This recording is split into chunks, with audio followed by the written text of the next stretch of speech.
हमारे चैनल में आपका स्वागत है। आज के इस वीडियो में 24 मई के कुछ इम्पॉर्टेंट करंट अफेयर्स को देखेंगे। तो चलिए दोस्तों वीडियो को स्टार्ट करते हैं। किस राज्य ने solar fence farmland protection programme को लागू करने पर अपना काम शुरू कर दिया है?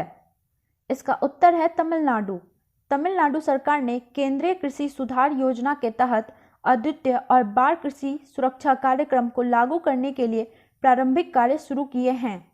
कोविड-19 लॉकडाउन की वजह से सामान्य कृषि गतिविधियों से अस्थायी विराम का उपयोग किसानों द्वारा इस तरह के अभिनव तैयारी कार्यों में किया जा रहा है। किस राज्य की सरकार ने प्रवासी मजदूरों के कौशल का नक्शा बनाने और उन्हें रोजगार प्रदान करने के लिए एक प्रवासी आयोग की स्थापना करने का निर्णय लिया है? इसका उत्तर है उत्तर प्रदेश।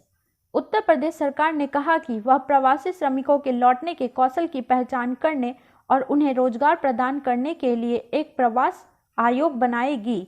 सरकार इन श्रमिकों को बीमा प्रदान करने की भी योजना बना रही है। मुख्यमंत्री ने यह भी सुनिश्चित करने का निर्णय लिया है कि उत्तर प्रदेश में आने वाले प्रत्येक प्रवासी श्रमिक को रोजगार मिले।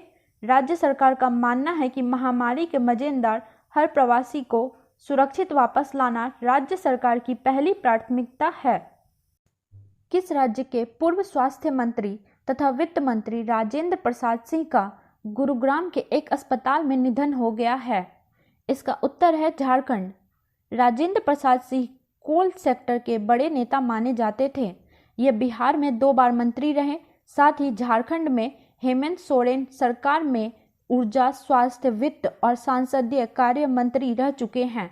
वर्तमान में सिंह राजेंद्र प्रसाद इंडक के राष्ट्रीय महामंत्री भी थे। वे बेरमो झारखंड विधानसभा में 6ठी बार प्रतिनिधित्व कर रहे थे। 1985 से 2005 तक लगातार 20 साल कांग्रेस के टिकट पर राजेंद्र सिंह यहां के विधायक बनते रहे। विश्व बैंक ने किस भारतीय अर्थशास्त्री को दक्षिण एशिया में जलवायु परिवर्तन और आपदा प्रबंधन के महत्वपूर्ण पद पर नियुक्त किया है? इसका उत्तर है आभास झा। भारतीय मूल के अर्थशास्त्री आभास झा को दक्षिण एशिया में विश्व बैंक के महत्वपूर्ण पद पर नियुक्त किया गया है। आभास झा को जलवायु परिवर्तन और आपदा प्रबंधन की जिम्मेदारी सौंपी गई है। उनकी नियुक्ति ऐसे समय में हुई है जब भारत और बांग्लादेश में अम्फान तूफान ने काफ़ी नुकसान किया है।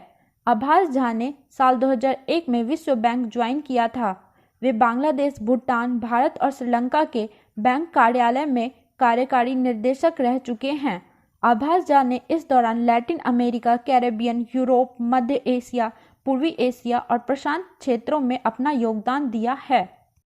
किस राज्य सरकार ने राष्ट्रव्यापी लॉकडाउन के कारण प्रभावित राज्य के MSMEs क्षेत्र को सहारा देने के लिए रीस्टार्ट नाम से एक नया कार्यक्रम शुरू किया है?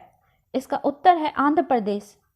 इस कार्यक्रम से MSMEs की 98,000 इकाइयों को लाभ होने की उम्मीद जताई गई है, जो 10 लाख से अधिक लोगों को रोजगार प्रदान करती है। इसके अंतर्गत MSMEs सेक्टर के पुनरुद्धार के लिए आंध्र प्रदेश सरकार 1100 करोड़ रुपए खर्च करेगी। मुख्यमंत्री ने 4500 करोड़ रुपए की पहली किस्त जारी करते हुए कहा कि MSMEs सेक्टर की फर्मों को कम ब्याज दरों पर इनपुट पूंजी ऋण प्रदान करने के लिए 200 करोड़ रुपए का एक विशेष कोष बनाया जाएगा। सार्वजनिक क्षेत्र के किस बैंक ने कोरोना वायरस कोविड-19 से प्रभावित अपने सभी लेनदारों को ऋण सहायता उपलब्ध कराने की घोषणा की है? इसका उत्तर है कैनरा बैंक। कैनरा बैंक ने कोरोना वायरस से प्रभावित कर्जदारों को कैनरा क्रेडिट सपोर्ट के जरिए क्विक लोन मुहैया कराएगा ताकि इन्हें लिक्विडिटी सपोर्ट मिल सके। इससे वे अपने जरूरी बकाया बिल या किराए का भुगतान कर सकेंगे। कैनरा बैंक के इस योजना के तहत कर्जदारों अपने कार्यशील पूंजी के 10% या 150 करोड़ रुपए तक का लोन ले सकते हैं। कैनरा बैंक ने बताया कि उसने अभी तक कृषि, स्व सहायता समूह और रिटेल कैटेगरी के तहत 4300 करोड़ रुपए का लोन जारी कर दिया है। UN के महासचिव एनवॉय ने किस राज्य के खुडोल को कोविड-19 से लड़ने के लिए शीर्ष 10 वैश्विक पहल में से एक के रूप में सूचीबद्ध किया है? इसका उत्तर है मणिपुर।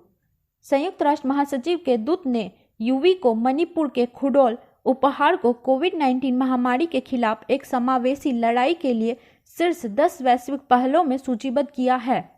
खुडोल इम्फाल स्थित एक गैर सरकारी संगठन याआल की एक क्राउड फंडेड पहल है जिसने भारत की पहली ट्रांसजेंडर फुटबॉल टीम बनाई थी।